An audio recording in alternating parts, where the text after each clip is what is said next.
Rabbi इश्रह ली सदरी व यस्सिर ली अमरी वहलुल उक़दतम मिन लिसानी यफ़क़हू क़ौली रब्बी यस्सिर व ला तुअस्सिर व तम्मिम बिल ख़ैर व बिका नस्तईन आमीन या इलाही आमीन। अस्सलामु अलैकुम व रहमतुल्लाहि व बरकातुहू। अल्हम्दुलिल्लाह, आप सब खैरियत से होंगे। अल्लाह हम सबको अपने हिफ्ज़ व अमान में रखे। तो शुरू करते हैं कुरान का तर्जुमा और तफसीर। औज़ु बिल्लाहि मिनश शैतानिर रजीम, बिस्मिल्लाहिर रहमानिर रहीम। अल्लाह रब्बुल इज़्ज़त कुरान में फरमाते हैं, और जब तुमने कहा ए मूसा, हम हरगिज़ तुम्हारा यकीन ना लाएंगे जब तक एलानिया खुदा को ना देख लें, तो तुम्हें कड़क ने आ लिया और तुम देख रहे थे कि जब मूसा अलैहिस्सलाम तौरा का उनको हुक्म सुना रहे थे, बनी इसराइल वालों को यानी कि अपनी कौम को जब हुक्म सुना रहे थे, तो वो कहते हैं कि हम कैसे यकीन कर लें कि ये आपको अल्लाह ने दिया है। जिस तरह से आप अल्लाह से बात करते हैं उसी तरह से हम भी बात करना चाहते हैं। तो मूसा अलैहिस्सलाम कुछ लोगों को कोहे तूर पहाड़ पर लेकर जाते हैं, वहाँ पर उनसे अल्लाह से उनकी बात होती है। तो फिर भी वो लोग इनकार कर देते कि हमें क्या पता कि ये अल्लाह की आवाज़ हो सकता है पहाड़ के पीछे से कोई बैठा हुआ हो उसकी आवाज़ हो। ये हम अल्लाह को अपनी आँखों से देखना चाहते हैं। तो अल्लाह रब्बुल इज़्ज़त को इतना गुस्सा आया कि एक ज़ोर से बिजली कड़की और सब फौत हो गए, सब मर गए और मूसा अलैहिस्सलाम भी होश हो गए।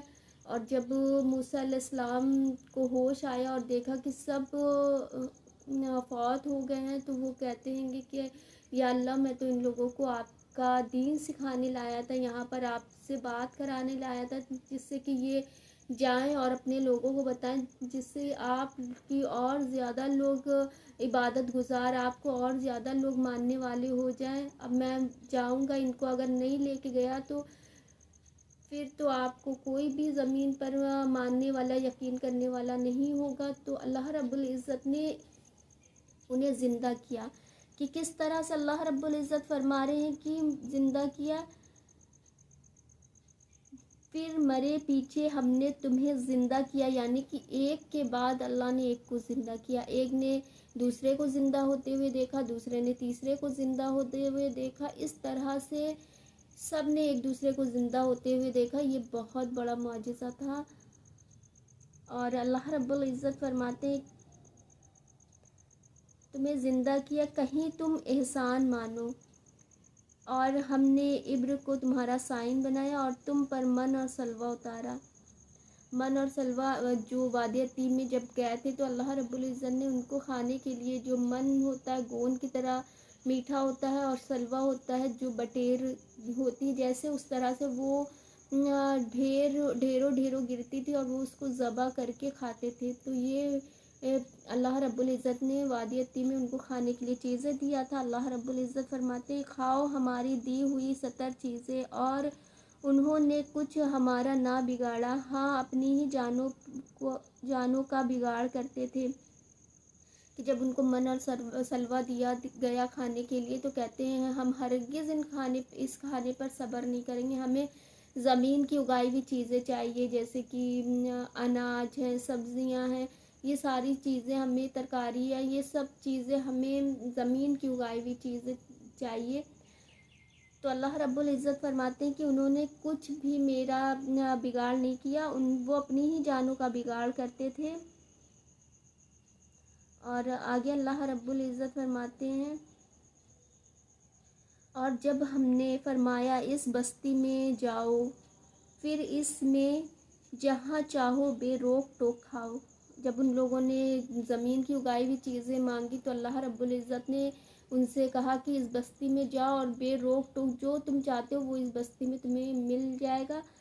और आगे अल्लाह रब्बुल इज़्ज़त फरमाते हैं, और दरवाज़े में सजदा करते दाखिल हो और कहो हमारे गुनाहों को माफ़ हो, हम तुम्हारी ख़ताओं को बख्श देंगे। कि इतनी अल्लाह रब्बुल इज़्ज़त ने उन्हें मौजिज़े दिखाए और उसका वो इनकार कर दिया करते थे। अल्लाह रब्बुल इज़्ज़त जब वो कहते हैं कि हम हरगिज़ इस खाने पर सब्र नहीं करेंगे, हमें ज़मीन की उगाई हुई चीज़ें चाहिए, जैसे कि सब्ज़ी है और अनाज है, ये सब चीज़ें, फल हैं, ये सब चीज़ें हमें ज़मीन की उगाई हुई चीज़ें चाहिए। तो अल्लाह रब्बुल इज़्ज़त फरमाते हैं कि अब एक बस्ती में चले जाओ, वहाँ तुम जो चाहते हो, जो चीज़ मांग रहे हो, वो सब चीज़ें वहाँ पर मिलेंगी। और صرف اس بستی میں جاتے ہوئے تمہیں سجدہ کرنا ہے، یعنی کہ ایک جو لفظ تھا اللہ رب العزت نے فرمایا کہ اسے پڑھتے جانا، اور اپنا اللہ رب العزت تمہاری خطاؤں کو معاف کر دیں گے۔ جیسے شکرانے کا سجدہ ہوتا ہے کہ ان کو اتنی بڑی نعمت اللہ نے دیا کہ جاؤ جو چیز تم چاہتے ہو وہاں وہ بنا روک ٹوک وہ چیزیں کھاؤ، اور اس دروازے سے جب گزرنا تو ایک لفظ ہے جو حتتن، تو اس لفظ کو پڑھتے جانا اور اللہ تمہاری گناہوں کو، تمہاری خطاؤں کو معاف کر دیں گے، اور تم کامیابوں میں شامل ہو جاؤ گے، تم کامیاب ہو جاؤ گے۔ تو پھر آگے اللہ رب العزت فرماتے ہیں، کہو ہمارے گناہ معاف ہوں، ہم تمہاری خطاؤں کو بخش دیں گے، اور قریب ہے کہ نیکی والوں کو اور زیادہ دے اللہ۔ جب جیسے کہ انسان توبہ کرتا اپنے گناہوں کو تو اللہ اس کو اور زیادہ پسند کرتا ہے، اور جب شکر کرتا ہے تو اللہ اس سے زیادہ عطا کرتا ہے اس کو۔ اللہ رب العزت فرما رہے ہیں جب تم اس طرح سے اپنی خطاؤں کی معافی مانگو گے، اس لفظ کو جب تم اس دروازے سے گزرتے ہوئے پڑھتے جاؤ گے تو اللہ تمہاری خطاؤں کو معاف کر دے گا، اور معاف کرنے والوں کو اللہ اور زیادہ عطا کرتا ہے۔ جب وہ گناہوں کی معافی مانگتا ہے تو اللہ اس سے اور زیادہ پسند کرتا ہے۔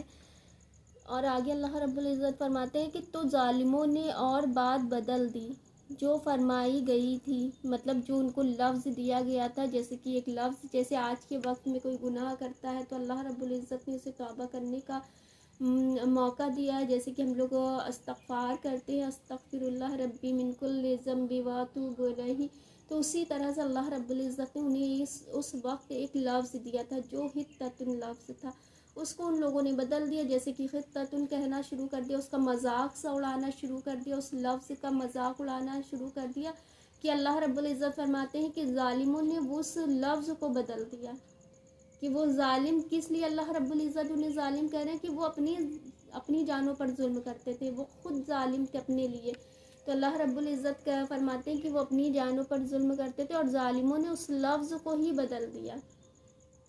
دیکھیں دنیا میں کوئی انسان کا اتنا نقصان نہیں کر سکتا، اتنا دنیا میں نقصان نہیں کر سکتا جتنا وہ خود اپنا نقصان کرتا ہے، کہ اگر کوئی بندہ کسی کا نقصان کرے گا تو اس کی دنیا ہی برباد ہو سکتی ہے نا، لیکن بندہ خود کا اپنا اتنا نقصان کرتا کہ اپنی پوری آخرت برباد کر لیتا ہے، اتنا کوئی بھی کسی کا نقصان نہیں کرتا۔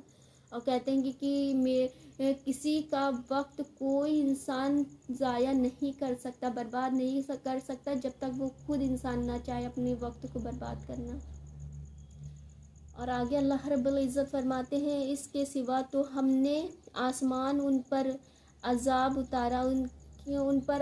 اتارا بدلہ ان کی بے حکمی کا، اور جب موسیٰ نے اپنی قوم کے لیے پانی مانگا تو ہم نے فرمایا اس پتھر پر اپنا عصا مارو، فوراً اس میں سے 12 چشمے بہہ نکلیں گے۔